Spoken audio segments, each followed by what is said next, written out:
We will now have a question and answer session with Mr. Ajit Doval. Those who wish to ask questions, please raise your hands and call for the mics from the attendants. You are requested to announce your name before putting forth your questions. The time available for the Q&A session is only 15 minutes. Please keep your questions very short, and we request you not to make long comments. Thank you.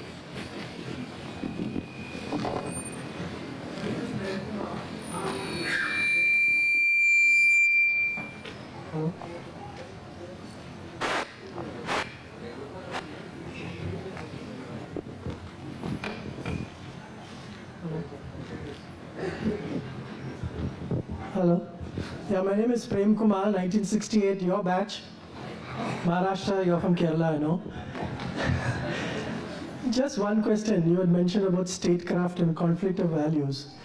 This is a bit of a nuts and bolts problem, because some of the press had mentioned that post-UFA, in order to counter the Pakistani backlash, you happened to speak to the ambassador, Abdul Basit, thrice, without reference to the Ministry of External Affairs, which supposedly had undermined the MEA and embarrassed them to no extent. I mean, these are press reports. And I'm told that diplomats in Delhi had mentioned that your counterpart, Sartaj Aziz, would never have done this to the Indian ambassador, T.C.A. Raghavan. So, when the core is of state security, how do these little issues of protocol straitjacket you in terms of your deliverance? Because I know in government, hierarchy plays a very important part. And there is this reported, it has been reported in the press, that this had hugely embarrassed the Ministry of External Affairs, and within brackets, Sushma Swaraj also.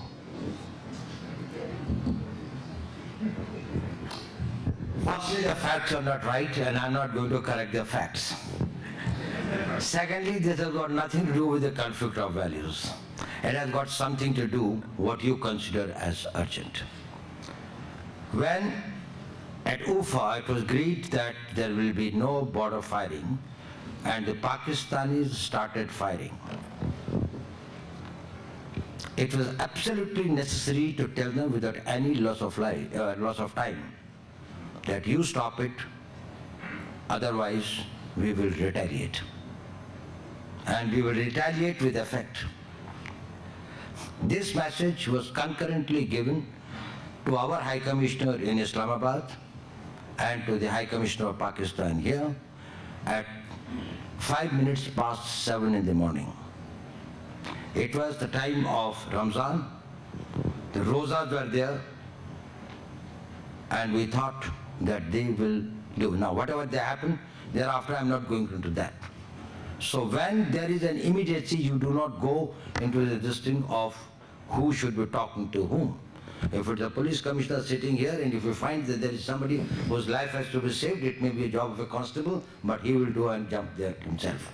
So it's no question of any embarrassment to anyone, number one. And I don't think that, I do not know which paper it was, but that there was no embarrassment, and Mrs. Sushma Swaraj in any case was not there at that time.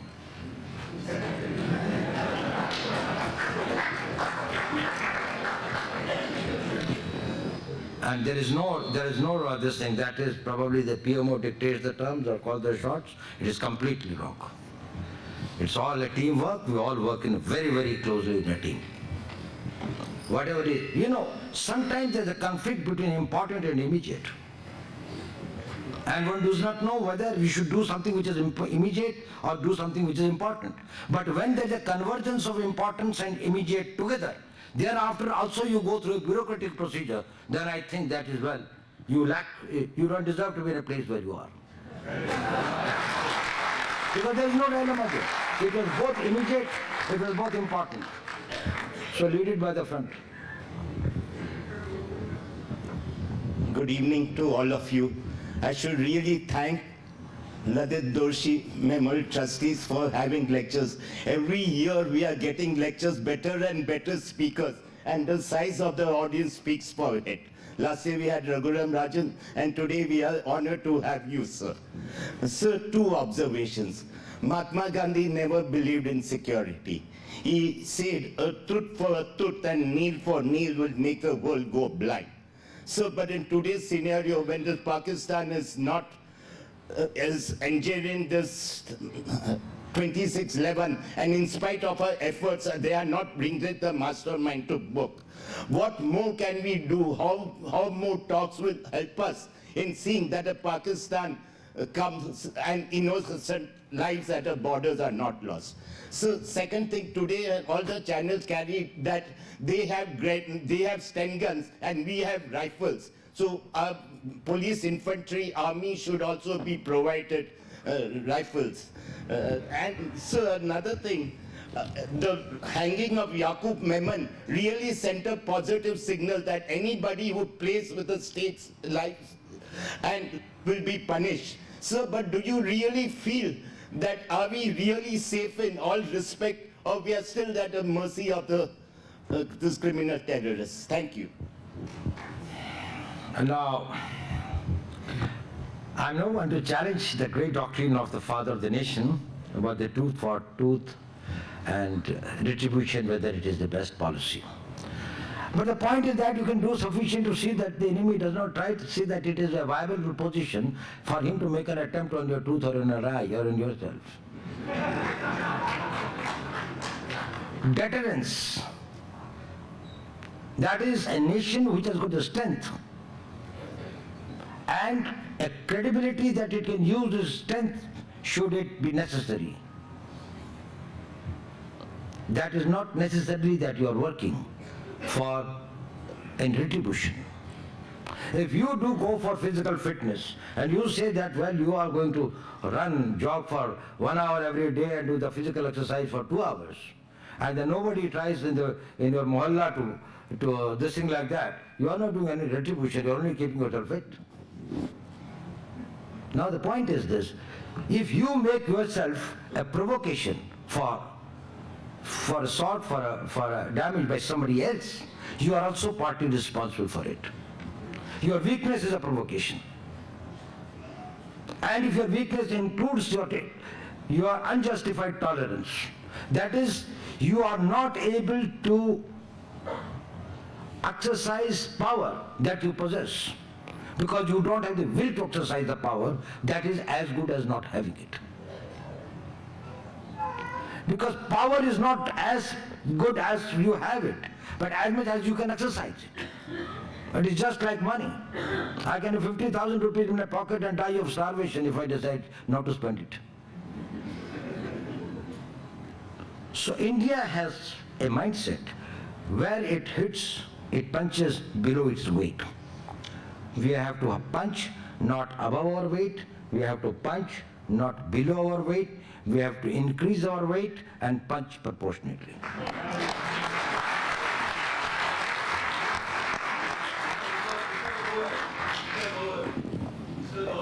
Yes, sir.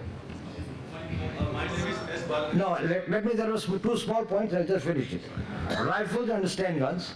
I don't want to get into the debate. The rifles are no way inferior to the guns, but yes, the point you have made that, well, the police forces should, rifles, Sten guns have got a smaller range.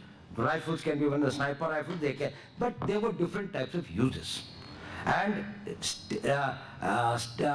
AK-47s or Sten guns were distinct because they had an automatic fire where you can have a burst fire. But burst fire also means that if you fire in a position of automatic firing, you fire only for 5 seconds. The barrel is over. In a rifle, the same amount of bullets, ammunition that you are carrying, you can engage a man for a much longer time. So there has got to be a combination. Rifles are also important. I don't know, I'm not telling that for 10 muskets or something like that, but rifles are important. Sten guns are important, carbines are important, AK-47 are important, but requisite weapons and hardware must be given to our police and armed forces. I totally agree with that. Sir. Yes, sorry, there was another question. So my name is S. Balakrishnan. I'm a former Chief of Bureau of the Times of India. But more than that, I'm here in my capacity as a huge fan of yours, sir. So my question to you is, we are a nation of 100 crore plus population. a huge standing army, navy, air force, a huge security establishment. Still, we are not able to handle a threat posed by the son of a former petty constable of Mumbai police. His name is Mr. Dawood Ibrahim. Every day we are talking of Dawood being brought here, extradited and whatnot kind of thing. But this gentleman sitting in Pakistan continues to pose a serious threat. He still has got his huge assets in Mumbai. He has got his links with the real estate lobby in Mumbai. And you know what happened after the funeral of Mr. Yaqub Mehman. 15,000 people there, and every other day there are threats being issued that India will have to face the consequences. So my question is that why India is not able to tackle this threat called Mr. Dawood Ibrahim? Thank you, sir. Okay. You know, you have raised two questions actually. It's this thing. One is about the comprehensive national power, and another is about the convertibility of power. Now, if you see, the Einstein's main contribution to science was that he was able to say that, well, one type of a power can be converted into another type of power.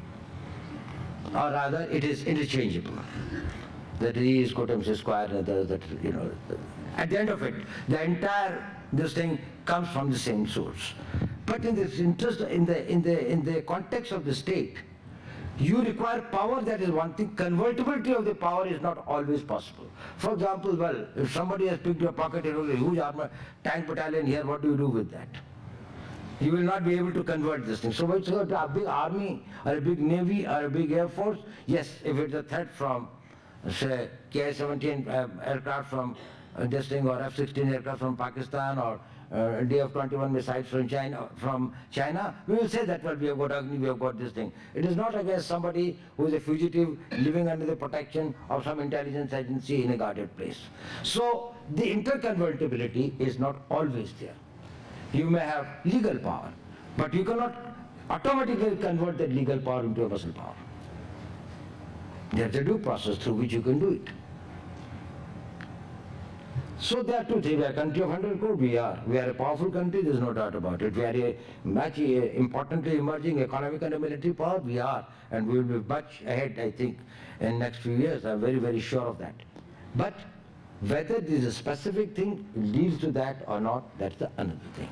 Now, if it is a challenge, and the state must develop those type of powers, if required, to meet the covert threats. And well, what can be done, I don't think this is a matter to be discussed in a place like this, but yes, whatever has got to be done should be done. But then it is not that that you just denounce that, well, we have got a big army or a big administrative structure or a defense ministry and other, they are all useless because there is one particular type of a threat there. That's a different threat, they have got different. All tools cannot be used for, you know, you cannot do the swing with the screwdriver. Yes, please. Yes, please. Just one question is a lighter vein. I am Ashok Belvera. I am an investment banker. Sir, there is a gap of about 6 to 7 years between you retired and now you have become again active. And 4 years back, we had an opportunity to have you here in Rotary District Conference. With Ajit, my friend, was the president. Yes, I know, he's a friend of mine as well. And in that lecture, special lecture in the district conference, many of the things which you said now or you are doing now, you said. So I have two questions. Number one, how to keep yourself abreast with what is happening around, even after retirement of a very active life. How to keep yourself fit, and how do you feel after you come back more actively than what you were when you retired? And it will be a message to, I think I see 20 of the retired officers out of that, I think 6 police commissioners sitting here, many of them my friends. Mr. Julio Rivero just was there in our Rotary Club last week. So, does it a message to the people around that even after retirement, you keep yourself abreast with whatever is happening around, you keep yourself fit, informed, and you may also get this kind of opportunity later in the time of your later part of the life. Okay. Thank you, sir. Well, I think there are a lot of assumptions in your question, but I will accept them because they are in my favor. You assume that I am updated, you assume that I am abreast, and I am fit. Maybe, may not be. Only the time will prove. But even if I am not, I can definitely tell you one thing. Well, as far as question of remaining updated and abreast is concerned, your mind is like a sponge. Greater the pores in the sponge and less filled it is with muck, greater its capacity to absorb the water. Keep your mind out of petty jealousies, small personal interests, who is doing what and who is talking what, and things like that. You know, you are taking away the tremendous capacity of your mind by this thing that you do not know how much of energy and talent it is sapping out of you. Then with the residual 5 to 10%, if you mop the floor, how much of a water will it pick up? So keep the mind free so that you can use it when it is required. And if it's not required, just be a relaxed, happy man. Just enjoy the life. Life is meant for enjoyment. Sir, Arun Nanda here. No. Sorry. Yeah. No, schedule time. One minute, please. Schedule. Okay. There is a feeling, Sharayu Daftari, Sure. there is a feeling that India couldn't catch Tiger Benin, so they have caught his younger brother and executed him. What do you think about that? I think it's completely wrong. I don't agree with it at all. That India, the fact that India should take Tiger Benin to the logical, judicial, whatever is the consequence of that, that is right. But they are started. This is not this or that. It is not that if it was this was right, then this is not right. The other thing is not right. Yaqub Menon is a standalone thing. Tiger Man is a standalone thing. There are many others who are standalone. How they get related? Because you know, it is just like this, that since you cannot do anything to me, you will slap my grandchild. Oh, that is no logic. That is no revenge. That is no consequence management. So there were certain things against Mr. X. He was tried through the due process of law. He was destined to the due process of law. The same applies to B, same applies to C, same will apply to everyone else. So that interlinkage I don't think is the correct one. I don't agree with that at all. Sir, this recent incident in Punjab, did the media blow it out of context? What is your personal reading? Because if you read some of the newspapers, it seems a precursor to a lot of things to happen. What's your reading of it? No, my reading about reading the media is that well. No. You're reading of you're the National Security Advisor. Media is For us, you are the state. No, it's all right. You know, it's like this. Media is a very interesting entertainment for me.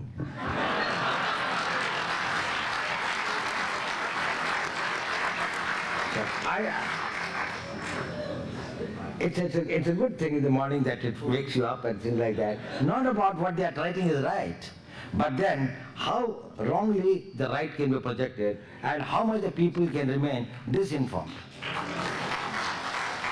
But that is beside the point. Probably they also have got their own compulsions. And I do understand, after all, you know, everything has got a pecking order of priorities. You are writing a newspaper, it can sell. You are having a TV program that there's a TRP. You get the advertisements, right? That is the thing. My job is that I've got my own pecking order of my priorities and my requirements. Why should I try to impose mine on the other? So, after all, they can well say that, okay, Mr. Doval, national security is your subject, your problem, you do that. Let us do the journalism, that's fine. Good enough. My only point is this, that at some point, national interest is supreme for all of us, because if we will sink together, either we will sail together or we will sink together. The day we sink, all this freedom of press or the freedom of the individuals or this thing, that will also sink with that. So that it can remain afloat, the country has got to remain secure and strong. So do not do anything that will create schism between the ranks of the people, create cynicism amongst the masses, give them a sense of defeat and a sense of helplessness. make a strong nation, and the nations are as strong as the national will is, and the national will is what the people think. Let us keep our communities together. Let us keep our people in a healthy state of mental and educated and intellectual state of mind. And that cynicism sometimes that is created, that you start losing respect and faith and confidence in all institutions. That is very bad for a nation. If you are working in a group, in a company, in an organization, a school, in a university, and everybody thinks that everybody else is incompetent or corrupt or mixed up, that will be something disastrous for you. Let us have faith on every Indian. That every Indian is giving his best. Everybody is doing his duty to the best of your understanding. If you are not able to comprehend it fully, probably we give the benefit of doubt to them, and I give it to the media. I think, I have spoken and I have interacted with people, with the media all over the world, in different places that I have talked. We have got some of the finest brains in our media. The question is this. Their problem is, sab log padhte hi hai. We are writing about these petty crime or petty human weakness stories because that is what is spicy, that is what people read. Now it's a vicious circle.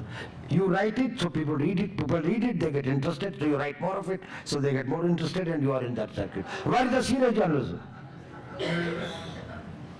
So after all, in this country, many things are happening beyond what is something which is very debasing and others. It is bad that, we try to denigrate our own self, we try to only show the negative part of our character, of our nation, of those things. I think there are a lot of positive things. So let us all be very positive, build the nation together. The substantive, I have a question here. No. I have a question here.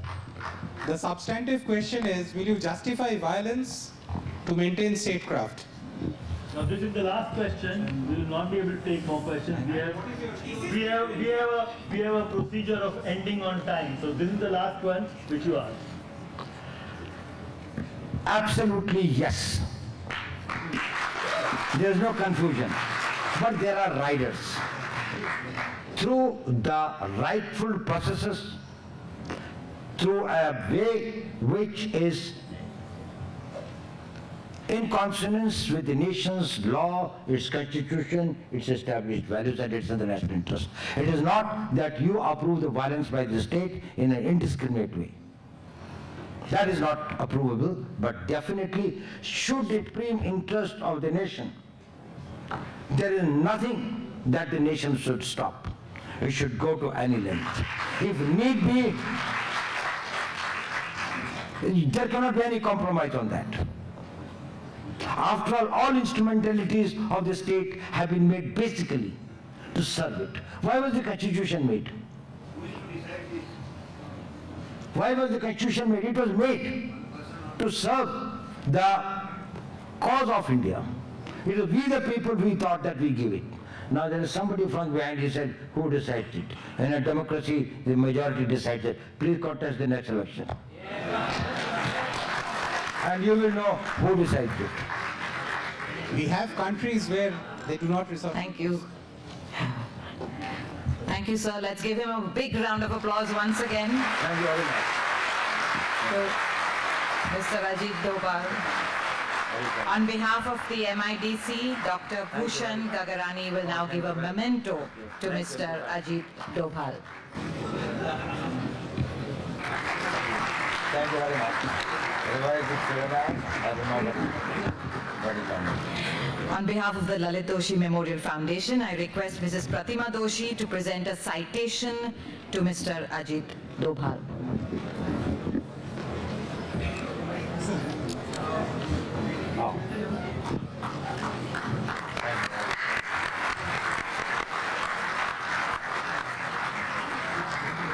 And I now request Mr. Bharat Doshi, trustee of the foundation, to deliver the vote of thanks. We are today extremely fortunate to have the contemporary Chanakya in our midst today.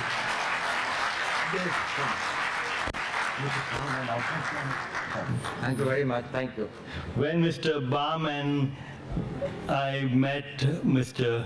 Doval, in Delhi, and the subject of Chanakya came up.